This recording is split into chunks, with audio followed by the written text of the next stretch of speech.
Olá, hoje nós vamos fazer a última parte do Shoud 8, que é o recap.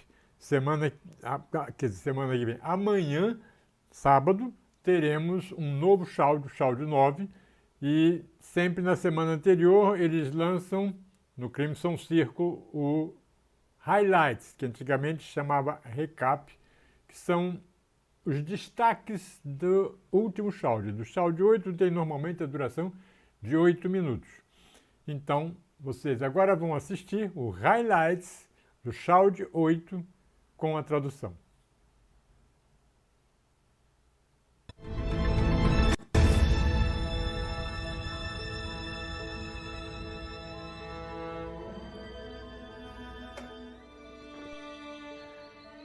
I do implore all of you to make sure to try to savor the moments that you're in right now. Even on the dark days, even with the tough stuff, even just when you're bored crazy, even when you're impatient, I implore you to just enjoy the hell out of it. Sometimes there's a tendency to focus on just the tough stuff and to get into the worrying and the doubting and everything else, but you don't have the luxury to do that anymore. You're going to look back and realize this was the most precious and perhaps most challenging, but the most precious time of all your lifetimes. You're not just carrying the weight of you in this lifetime. What I mean by that is, as you come to your realization in this lifetime, it's bringing all the aspects back home. Everything that is going on with you right now is natural. It's not the human who can do realization. The human can choose to experience what it's like going into it and through it, but the human doesn't do it.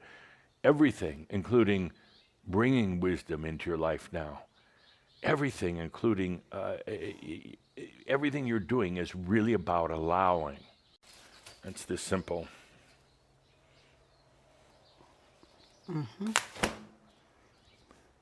Not allowing.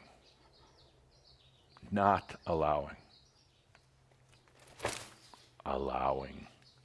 Allowing. You don't need that umbrella over your head anymore. You don't need to shield yourself from your own self. You held that umbrella out for a long, long time, shielding yourself from God knows what.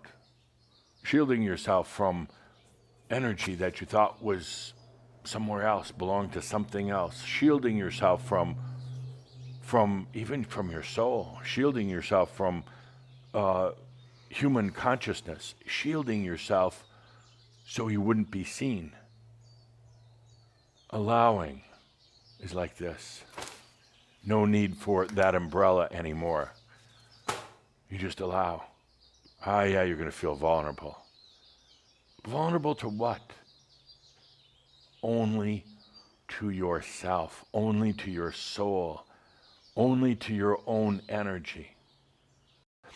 I'm going to tell a story. Okay.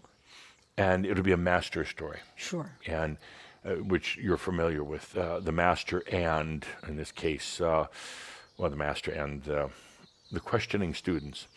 And would you play the role of all the students who are gathered around listening to the master? Oh, I would love to. I have a good history of being a very good student. Good. So okay. you're gonna represent all of them. Sure. I'm gonna play the role of the master. We're going to talk about happiness. Master, will fame and fortune bring happiness? Ultimately, happiness is unto itself and doesn't require fame or fortune. You see, these are only pursuits to happiness, but do not necessarily result in happiness itself. Master, I came from an unhappy family. Is that my destiny? There's an old saying, said the master, that goes, happy parents, happy children. Unhappy parents, very unhappy family. About 50% of happiness is literally in your genes the moment you're born. About 10% simply comes from, you would say, good fortune, things lining up, or what I would say to be your energy serving you, if you allow it. And yet about another 40% simply comes from mass consciousness, from your environment, from your reality and your perception of reality.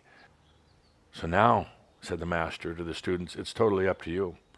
Do you accept your own happiness, or you continue to rely on the family quotient? Master, are you saying that happiness is a choice? Happiness is a perspective. It's been your right all along. And now it's the question, will you allow it? And the better question is, why won't you allow it? Master, what is the difference between peace and happiness? In a way, they're both the same because they're both without conflict. Peace is when you come to terms with yourself. And in the peace, then, one can remember this natural gift of happiness that's in their lives. Master, what is the relationship between self-worth and happiness? Self-worth is your perception about yourself. When you realize that you are worthy, when you realize that there's no need anymore to feel any guilt and shame about anything, you are worthy, then it's so much easier to be in this state of happiness. If I have health and finance issues, is it still possible to be happy? It's the gift that spirit, your soul, gave you, knowing that you were going to have a lot of interesting experiences, and said, and here's this thing of happiness that you can find, that you can come back to at any moment. It's always there, even in the worst storms. This happiness is always there. Even if there is disease in your body, and even if your financial abundance is not flowing the way you'd like, I'd like you to find that happiness. It's always there. Master, are you happy? At this point, the master got up, took a deep breath, and said, no doubt, no doubt. And that's the moral of the whole story. Doubts are the one thing that are going to take you away from happiness. Doubts. Doubting who you are, doubting why you're here, doubting where the planet is going right now, doubting your own capabilities, doubting your soul, doubting your mind, and definitely doubting your body. It served you well to a degree. Doubt made you question things, especially yourself. Doubt helped to sharpen your sword up to a point until you cut yourself really bad on it. Doubt gave you a mirror, but it was a very cracked mirror to look into. You no longer have the luxury of doubting yourself. It's time to move on. Time to start doubting whether you're really here for realization. Either do it or don't do it. It's time to stop doubting whether you're smart or stupid. Time to start doubting whether you're as good and worthy as anybody else. It's time to stop doubting whether it's your time for realization. You don't have that luxury anymore. Doubt will destroy happiness. Absolutely destroy it. And you have the right to be happy in your life. Well, it's not a philosophical discussion at all. You have the right for happiness, and you need that happiness in order to stay here on the planet as an embodied master.